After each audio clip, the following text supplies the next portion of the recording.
ഇന്ത്യയുടെ ചാന്ദ്ര ദൗത്യം ചന്ദ്രയാൻ 4ന്റെ നിർണായക അപ്ഡേറ്റ് നൽകിയിരിക്കുകയാണ് ISRO.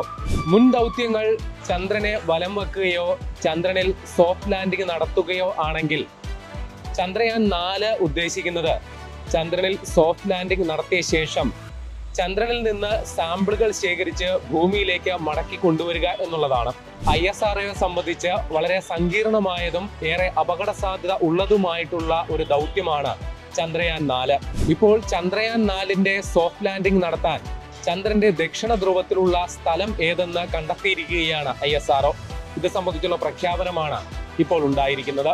ദക്ഷിണ ധ്രുവത്തിലെ പർവ്വത പ്രദേശമായ മൗണ്ട്സ് മൗണ്ടൈനിൽ പരിഗണിച്ച 4 സ്ഥലങ്ങളിൽ ഏറ്റവും അനുയോജ്യമായ ഇടത്താണ് ദൗത്യം നടപ്പിലാക്കുക.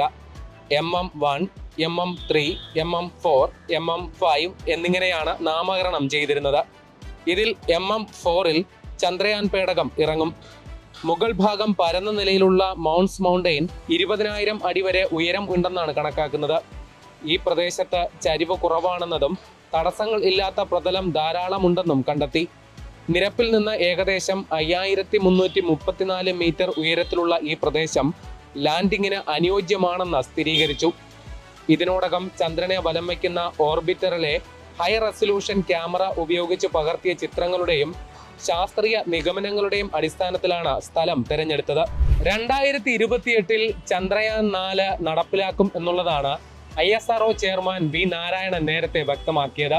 5 മൊഡ്യൂളുകളാണ് ചന്ദ്രയാൻ 4ന്റെ ഭാഗമായുള്ളത്. 1 propulsion, 2 അസെൻഡർ, 3 ഡിസെൻഡർ, 4 ട്രാൻസർ, 5 reentry. അങ്ങനെ 5 മൊഡ്യൂളുകൾ അടങ്ങിയ ചന്ദ്രയാൻ 4 2028-ൽ ദൗത്യം പൂർത്തീകരിക്കും എന്നുള്ളതാണ് നമ്മുടെ ഒരു പ്രതീക്ഷ. ദക്ഷിണ ധ്രുവത്തിൽ സോഫ്റ്റ് ലാൻഡിംഗ് നടത്തുകയാണ് ലക്ഷ്യം. സാമ്പിളുകൾ തിരികെ ഭൂമിയിൽ എത്തിക്കണം എന്നുള്ളത് കൊണ്ട് തന്നെ ISRO ഏറ്റെടുത്ത് നടപ്പിലാക്കുന്ന സങ്കീർണമായ ദൗത്യങ്ങളിൽ ഒന്നാണ് ചന്ദ്രയാൻ. 2104 കോടി രൂപയാണ് ചെലവ് കണക്കാക്കുന്നത്. ഇന്ത്യയുടെ ബാഹുബലി റോക്കറ്റ് എന്ന് വിശേഷിപ്പിക്കുന്ന LVM-3 ആണ് ഈ ദൗത്യത്തിനായി ഉപയോഗിക്കുക. 2028-ൽ ദൗത്യം നടപ്പിലാക്കുമെന്ന പ്രഖ്യാപനമുണ്ടെങ്കിലും കൃത്യം തീയതി സംബന്ധിച്ചുള്ള പ്രഖ്യാപനം വൈകും. 2008 ഒക്ടോബറിലാണ് ഇന്ത്യ ആദ്യ ചാന്ദ്ര ദൗത്യമായ ചന്ദ്രയാൻ 1 നടപ്പിലാക്കിയത്. ചന്ദ്രോപരിതലത്തിൽ ജലതന്മാത്രകളുടെയും ഹൈഡ്രോക്സിൽ അയോണുകളുടെയും സാന്നിധ്യം ആദ്യമായി സ്ഥിരീകരിച്ചു. ചന്ദ്രന്റെ ധ്രുവപ്രദേശങ്ങളിൽ മഞ്ഞുരൂപത്തിൽ ജലം കണ്ടെത്തിയതാണ് ഏറ്റവും വലിയ നേട്ടം. 2019-ൽ വിക്ഷേപിച്ച ചന്ദ്രയാൻ 2 ദൗത്യം വിക്രം ലാൻഡറിന്റെ സോഫ്റ്റ് ലാൻഡിംഗ് പരാജയപ്പെട്ടെങ്കിലും ഓർബിറ്റർ വിജയകരമായി ചന്ദ്രനെ ഭ്രമണം ചെയ്യുകയും നിരവധി ശാസ്ത്രീയ വിവരങ്ങൾ ശേഖരിക്കുകയും ചെയ്തു. 2023 ഓഗസ്റ്റ് 23-ന് ചന്ദ്രന്റെ ദക്ഷിണ ധ്രുവത്തിൽ വിക്രം ലാൻഡർ വിജയകരമായി സോഫ്റ്റ് ലാൻഡിംഗ് നടത്തിയതോടെ ചന്ദ്രയാൻ 3 ദൗത്യം ചരിത്രപരമായ വിജയം കൈവരിച്ചു.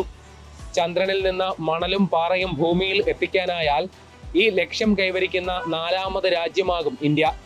നേരത്തെ അമേരിക്ക, സോവിയറ്റ് യൂണിയൻ, ചൈന എന്നിവർക്ക് മാത്രമേ ഈ ലക്ഷ്യം നേടാനായിട്ടുള്ളൂ. ബഹിരാകാശ രംഗത്ത് ISRO നടത്തുന്ന കുതിച്ചുചാട്ടങ്ങൾക്ക് ചാന്ദ്ര ദൗത്യങ്ങൾ നിർണായക പങ്കുവഹിക്കും എന്നുള്ളതിൽ സംശയമില്ല. ഗഗൻയാൻ, മംഗൾയാൻ തുടങ്ങി അന്തരീക്ഷ സ്റ്റേഷൻ വരെ ISROയുടെ അജണ്ടയിലുണ്ട്.